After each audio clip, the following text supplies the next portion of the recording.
नमस्कार, आदाब दोस्तों। मैं सलाहुद्दीन नवेद रोशन राहे के इस नए अंक में आपका स्वागत करता हूं। दोस्तों, आज हम हाजिर हैं एक सवाल के जवाब को लेकर जो पूछा है नसीर खान ने। आप लिखते हैं, सर मेरा बेटा 5 ईयर का है, वो अपने शुरुआती दौर में जा रहा है, इसका क्या मतलब है? क्या वो ठीक हो जाएगा? Please reply. डॉक्टर ने ADHD बताया है। दूसरे कमेंट में आप लिखते हैं, सर मैंने अपने बेटे को न्यूरोलॉजिस्ट को दिखाया था, उन्होंने बोला था इसको ADHD है, इसके दिमाग की नसें सिकुड़ रही हैं।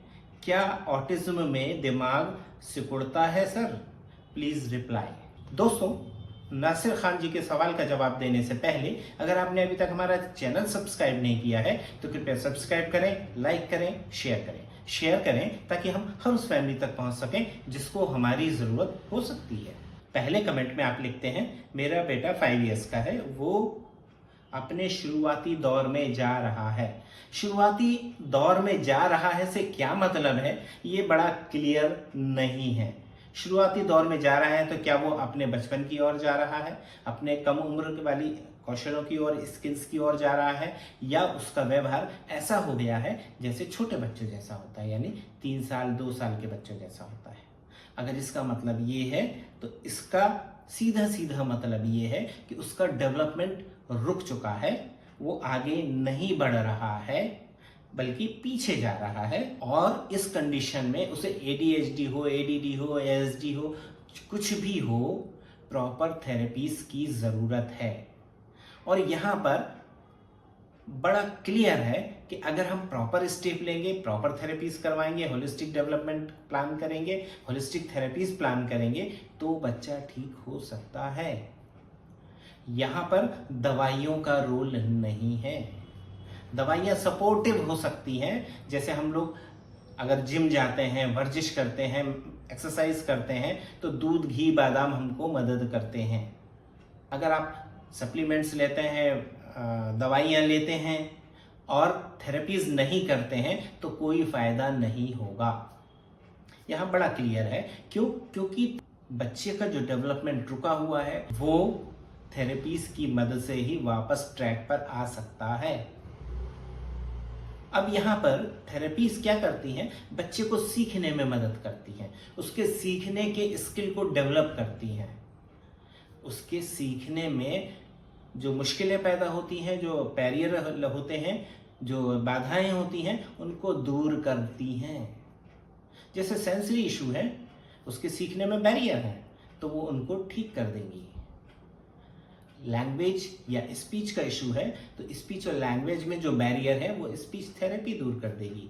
लेकिन अगर ओवरऑल लर्निंग का इशू है, डेवलपमेंट का इशू है, बिहेवियर का इशू है तो यहाँ पर कोई एक थेरेपी काम नहीं करेगी। यहाँ पे हमें ग्रुप ऑफ थेरेपीज यानी होलिस्टिक थेरेपी प्लान करनी पड़ेगी और ये बहुत ज़रूरी है। दोस्तों, इस बारे में हम लोग कई बार बात कर चुके हैं, हमारा एक स्पेसिफिक एपिसोड भी इस पर है कि हम कैसे पता करें कि बच्चे का डेवलपमेंट नॉर्मल हो जाएगा या बच्चा ठीक हो जाएगा या नहीं होगा, ये कैसे हम पता करें। तो आज मैं आपको फिर से एक बार वो चीज़ दोहरा देता हूं कि हम कैसे पता करें। पहली चीज़ है टाइप ऑफ डिसऑर्डर, यानी बच्चे को हुआ क्या है, इंटेलेक्चुअल डिसेबिलिटी है, ऑटिज्म है या कोई दूसरा डेवलपमेंटल डिसऑर्डर है। जो भी है उसके नेचर पे, उसकी प्रकृति पे डिपेंड करेगा कि वो ठीक होगा या नहीं होगा। क्या वो परमानेंट नेचर का है या वो टेम्परेरी नेचर का है।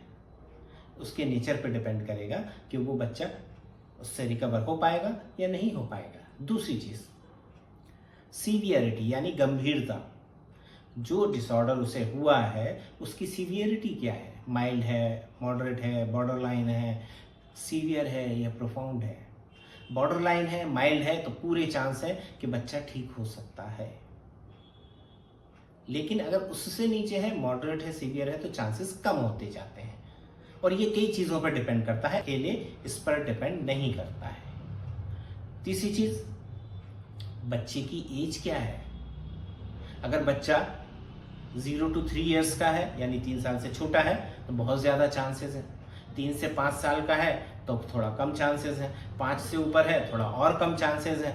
लेकिन एक बार अगर 12-15 का हो गया तो चांसेस नहीं के बराबर है। वहाँ इम्प्रूवमेंट पॉसिबल है, ट्रीटमेंट पॉसिबल नहीं है।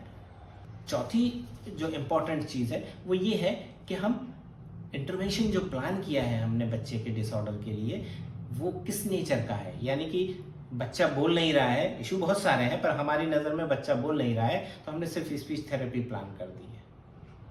बगैर ये सोचे समझे, बगैर ये जाने, बगैर ये पहचाने, हमें किसी ने बताया हो या नहीं बताया हो, हमने भी उस पर सोचा विचारा नहीं है, हमने सीधी स्पीच थेरेपी प्लान कर दी है। उसकी वजह पर हमारा गौर नहीं है तो यहाँ पर बच्चा भले ही बोलने लगे लेकिन होलिस्टिक डेवलपमेंट यानी नॉर्मलसी नहीं आएगी। और ये होलिस्टिक डेवलपमेंट, होलिस्टिक थेरेपीज का सबसे बड़ा बेनिफिट है कि बच्चा नॉर्मलसी में आ सकता है, जो कि हर पेरेंट्स चाहता है कि उसका बच्चा नॉर्मल हो जाए, लेकिन नहीं हो पाता है ड्यू टू प्रॉपर थेरेपीज नहीं होना। तो यहाँ बहुत इंपॉर्टेंट है कि बच्चे का होलिस्टिक डेवलपमेंट प्लान करें। अगर एक थेरेपी की ज़रूरत है तो एक करें और 4 की ज़रूरत है तो 4 करें। पांचवी और बहुत इंपॉर्टेंट चीज़ है कि क्वालिटी ऑफ थेरेपीज क्या है। अक्सर सुनने में आता है कि बच्चे को 2-2.5 साल पे डायग्नोस हो गया था, थेरेपी स्टार्ट करी, 5 साल तक थेरेपी चलती रही, कोई फायदा नहीं हुआ। ऐसा क्यों हुआ? इसकी कई वजह हो सकती हैं, लेकिन एक बहुत सामान्य और कॉमन सी वजह है थेरेपी की क्वालिटी अच्छी नहीं होना, या थेरेपिस्ट जो है वो प्रॉपर थेरेपिस्ट नहीं है। स्पीच थेरेपी श्रवण बाधित शिक्षक यानी हियरिंग इम्पेयर्ड के टीचर दे रहे हैं, स्पेशल एजुकेटर दे रहे हैं। सेंसी इंटीग्रेशन थेरेपी कोई भी दे रहा है, डिप्लोमा होल्डर्स स्पीच थेरेपिस्ट बनकर बैठे हैं। तो इस तरह की कई चीजें जो होती हैं वो पेरेंट्स को लॉन्ग टर्म में नुकसान पहुंचाती है। मैं ये नहीं कह रहा हूं कि वो लोग थेरेपी नहीं कर सकते, वो कर सकते हैं, बट इंडिपेंडेंट नहीं। उन्हें किसी काबिल स्पीच थेरेपिस्ट बैचलर्स या मास्टर्स के अंडर में करनी होती है। कुछ चीज़ें वो लोग कर पाते हैं अच्छे से, कुछ चीज़ें नहीं कर पाते हैं। जहां वो नहीं कर पाते हैं वहां हमें नुकसान उठाना पड़ता है।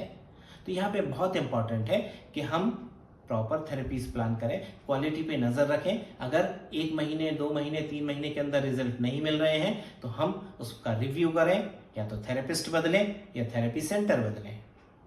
हमें कुछ ना कुछ करना चाहिए, हमें 1.5-1.5, 2-2 साल तक इंतज़ार नहीं करना चाहिए। छठी और बहुत इंपॉर्टेंट चीज़ है कि जहाँ पर पेरेंटल इन्वॉल्वमेंट होता है थेरेपीज़ में, यानी पेरेंट्स को इन्वॉल्व किया जाता है थेरेपीज़ में। पेरेंट्स का एक रोल होता है, उनका एक शेड्यूल होता है, घर में क्या करना है, क्यों करना है, कैसे करना है, क्या नहीं करना है, कब नहीं करना है, कब करना है। ऐसी बहुत सारी चीज़ों के लिए पेरेंट्स को गाइड किया जाता है पेरेंटल ट्रेनिंग के माध्यम से। जहाँ पर ये प्रोसेस होता है, जहाँ थेरेपिस्ट पेरेंट्स को इन्वॉल्व करते हैं, प्लान बनाते हैं, मॉनिटरिंग करते हैं, वहाँ पर बच्चे के ठीक होने के चांसेस ज़्यादा होते हैं। और दोस्तों, आपको जानकर आश्चर्य होगा कि कुछ पेरेंट्स ने, मेरे पास कुछ हैं, जिन्होंने 18 महीने के अंदर बच्चे को आइडेंटिफाई किया। वो थेरेपिस्ट के पास गए, थेरेपिस्ट ने थेरेपीज़ बताई, पर उन्होंने सबसे पहले प्रायोरिटी दी फैमिली इन्वायरमेंट को, और उन्होंने सिर्फ फैमिली थेरेपी, फैमिली ट्रेनिंग से बच्चे को रिकवर कर लिया, कोई थेरेपी नहीं करवाई। क्यों? क्योंकि बच्चा छोटा था, सीवियरिटी कम थी, माइल्ड थी, तो बच्चा रिकवर आसानी से कर गया। पेरेंट्स ने मेहनत करी बच्चे के साथ और बच्चा रिकवर हो गया। तो ये चांसेस होते हैं बच्चे की रिकवरी के, अगर उसकी प्रॉपर पेरेंटल ट्रेनिंग हो, पेरेंटल इन्वॉल्वमेंट हो उसके प्रोग्रेस में, डेवलपमेंट में। इंटरवेंशन प्रोग्राम में अगर पेरेंट्स इन्वॉल्व हैं तो सफलता के चांसेस ज़्यादा होते हैं, बहुत ज़्यादा होते हैं। एक और आखिरी चीज़ है जो हमारे सक्सेस या हमारी ट्रेनिंग या हमारी थेरेपीज को बढ़िया बनाती है, वो होती है कि नेचुरल इन्वायरमेंट में बच्चा जो सीख चुका है, बच्चे जो एबिलिटी डेवलप कर चुका है, उसका इस्तेमाल करना। जनरली इसका मौका बच्चों को कम मिलता है या नहीं मिलता है, लेकिन जो लोग बाकायदा थेरेपी के बाद उसका एक्सपोजर इन्वायरमेंट या फैमिली इन्वायरमेंट या सोसाइटी इन्वायरमेंट में देते हैं, वहाँ पर वो बच्चा बहुत तेज़ी से आगे बढ़ता है और वहाँ उसे रिकवरी के चांसेस फुल होते हैं। वो जो सीख रहा है उसका इस्तेमाल भी रोज़ कर रहा है, वो जो जान रहा है उसका इस्तेमाल भी रोज़ कर रहा है अपने स्कूल में, अपनी सोसाइटी में, अपने फ्रेंड सर्कल में, अपनी फैमिली में। तो यहाँ पर चांसेस बढ़ जाते हैं। दूसरी चीज़ जो नसीर खान साहब ने अपने कमेंट में मेंशन की है, क्या ADHD में दिमाग की नसें सिकुड़ती हैं? तो दोस्तों, अभी तक मैंने इसके बारे में ऐसा नहीं सुना है कि ADHD और दिमाग की नसें सिकुड़ना दोनों एक साथ हों। ऐसा मैंने आज तक नहीं सुना है। मैं ये अंदाज़ा लगा सकता हूँ, ये समझ सकता हूँ कि बहुत ज़्यादा स्क्रीन एक्सपोजर होने से आँख की नसों पर असर पड़ता है, ऑप्टिक नर्व पर असर पड़ता है और ऑप्टिक नर्व ब्रेन के अंदर होती हैं तो उस पर असर पड़ता है। ये पॉसिबल है, लेकिन इसका ADHD से बहुत ज़्यादा कोई रिलेशन है ये समझ में नहीं आता है। हो भी सकता है, नहीं भी हो सकता है। तो लेकिन अगर है तो इसका उपाय भी शायद मेडिसिन में होगा, दवाइयों में होगा। लेकिन ADHD या ASD या ऑटिज्म स्पेक्ट्रम डिसऑर्डर जिसे हम कहते हैं, वहाँ पर दवाइयाँ बहुत कम उपयोगी होती हैं जब तक कि बहुत ज़रूरी ना हो, किसी ऐसी वजह से जो शारीरिक है। तो यहाँ पर बहुत इम्पॉर्टेंट होता है कि प्रॉपर थेरेपीज़ ही इसका सॉल्यूशन होती है। दोस्तों, उम्मीद है ये अंक आपके काम आएगा। अगर आपने अभी तक हमारा चैनल सब्सक्राइब नहीं किया है तो कृपया सब्सक्राइब करें, लाइक करें, शेयर करें ताकि हम हर उस फैमिली तक पहुंच सकें जिसको हमारी ज़रूरत हो सकती है। आप देखते रहिए रोशन रहें। मुझे दीजिए इजाज़त। नमस्कार, जय हिंद।